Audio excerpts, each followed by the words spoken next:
Find the first three terms in the Maclaurin series for x upon 1 plus x square.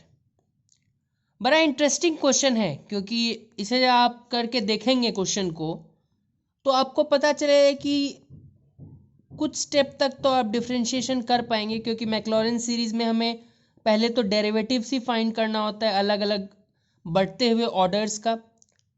तो जब हमें quotient rule लगाना होता है तो एक बार तो क्वोशिएंट रूल ठीक है, लेकिन इस तरह के फंक्शन में अगर आपको एक बार क्वोशिएंट रूल लगाना है उसके बाद जो मिले फिर उसका क्वोशिएंट रूल लगाना है, और यही काम 3-4 बार अगर करना पड़े तो बहुत टीडियस हो जाता है और हमारे दिमाग को वो अच्छा नहीं लगता, इसलिए कुछ देर बाद ये बोरिंग लगने लगता है।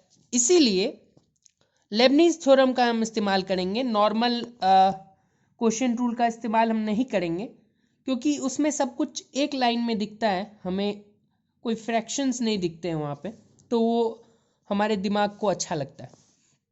तो find the first three terms of the Maclaurin series. सबसे पहले तो मैक्लॉरिन सीरीज को देख लेते हैं। वो होता है f x equals to f of zero plus x times f dash zero plus x square upon 2 factorial times f double dash zero plus x cube upon 3 factorial times f triple dash zero and so on.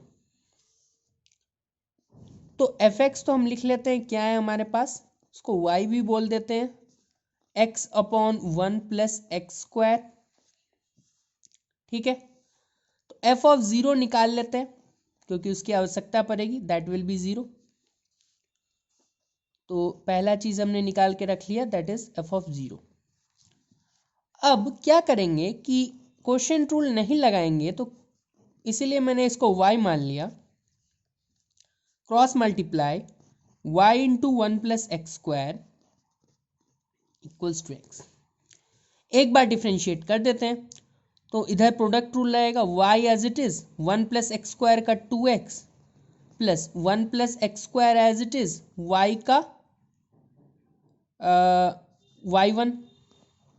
ठीक है, x का derivative 1। अच्छा, अब हम यहाँ से क्या कर सकते हैं कि यहाँ से हम लेबनीज रूल लगा सकते हैं। ठीक है, तो यहाँ से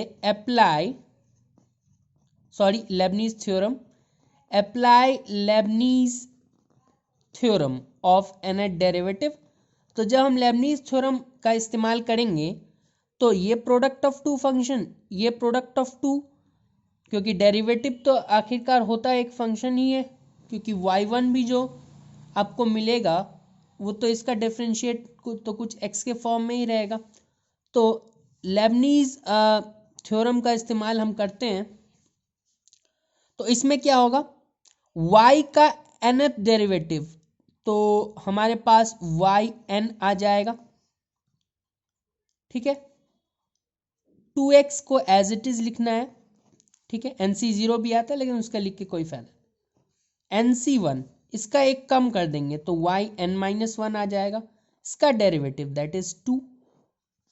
इससे आगे तो बढ़ने की जरूरत नहीं क्योंकि 2 का डेरिवेटिव 0 हो जाता है, तो हमने इसका कर लिया, प्लस nc0 y1 का n टाइम्स करेंगे तो yn प्लस 1 आएगा, 1 plus x square as it is plus n times, एक कम कर देते हैं तो yn हो जाएगा, इसका 2x plus nc2 that is nn-1/2, लेकिन फिर इसका डेरिवेटिव भी आएगा तो उससे कैंसिल हो जाएगा, एक और कम तो yn-1, इसका डेरिवेटिव 2 होगा जो कि नीचे जो 2 लिखा था उसके साथ कैंसिल हो गया।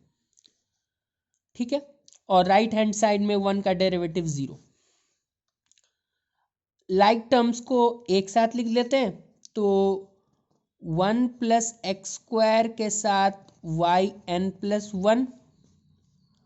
अब yn को देखते हैं, तो yn के साथ हमारे पास क्या क्या आया है, 2nx यहाँ से और 2x यहाँ से, that means 2n plus 1 into x. yn-1 के साथ क्या क्या आया है, 2n यहाँ से और n स्क्वायर माइनस n यहाँ से, n square minus n plus 2n। ठीक, तो 1 प्लस एक्स स्क्वायर, अब ये आपको थोड़ा लेंथी लग रहा होगा लेकिन ये स्मूथ कैलकुलेशंस हैं, प्लस वाई एन के साथ 2n plus 1 into x plus y n minus 1 के साथ, इसको n स्क्वायर प्लस n बनेगा, that can be written as n times n plus 1। ठीक है, अब फर्स्ट डेरिवेटिव तो हम निकाल ही चुके हैं, that is from this equation. क्यों निकाल चुके हैं? क्योंकि इसको अब इक्वेशन नंबर 1 लेट से, यहां से अगर हमें y1 फर्स्ट डेरिवेटिव का वैल्यू x इक्वल्स टू 0 पे निकालना है तो ये पोर्शन तो 0 ही हो जाएगा। ठीक है, x इक्वल टू 0 रखेंगे तो यहाँ पे 1 होगा, तो y1 का वैल्यू हमारे पास 1 आता हुआ, तो y1 is coming out to be y1 at x equals to 0 is 1।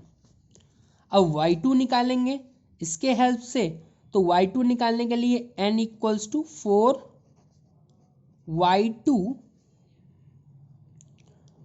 Take n equals to 1, तो 1 plus x square y2 plus y1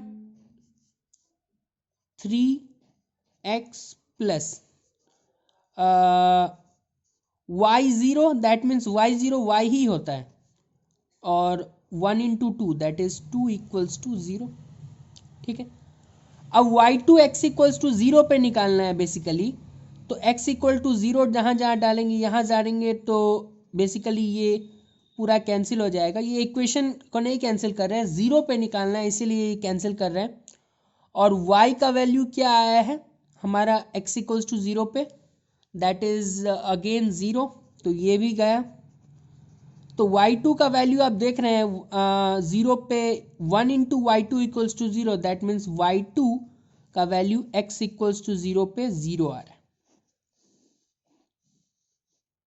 ठीक, आगे बढ़ते हैं, 4 y3 take n equals to 2, किस इक्वेशन में? इस वाली equation.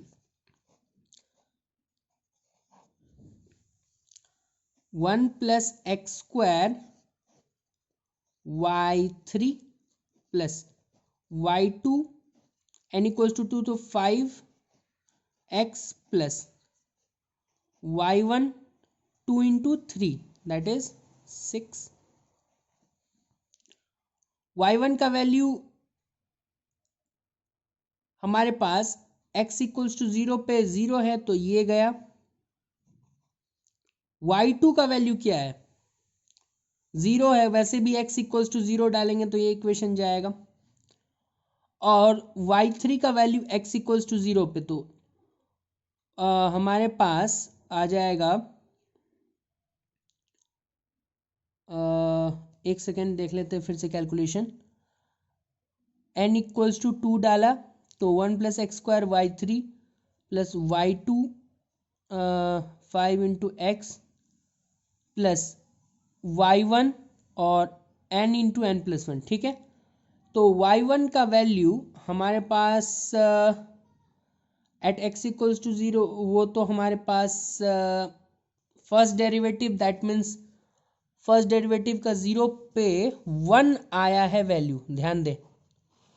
First derivative at x equals to 0 is 1, so ये कैंसिल नहीं होने वाला, तो y1 इंटू 6 इक्वल्स टू 0, तो ये वैल्यू हमारे पास 1 है, 6 इंटू 1 दैट इज 6, तो y3 plus 6 equals to 0, that means y3 का वैल्यू कहाँ पे? x इक्वल्स टू 0 पे इज -6। थोड़ा ध्यान देना था, कंफ्यूज नहीं होना है यहाँ पे। y1, अब हर चीज का वैल्यू, एक बार तो हमने इक्वेशन निकाल लिया इन टर्म्स ऑफ y3, उसके बाद y3 का वैल्यू 0 पे निकालने के लिए जहां जहां x है वहां वहां 0, तो y2 का वैल्यू x इक्वल्स टू 0 और y1 का वैल्यू x इक्वल्स टू 0 उसका यूज़ करना होगा।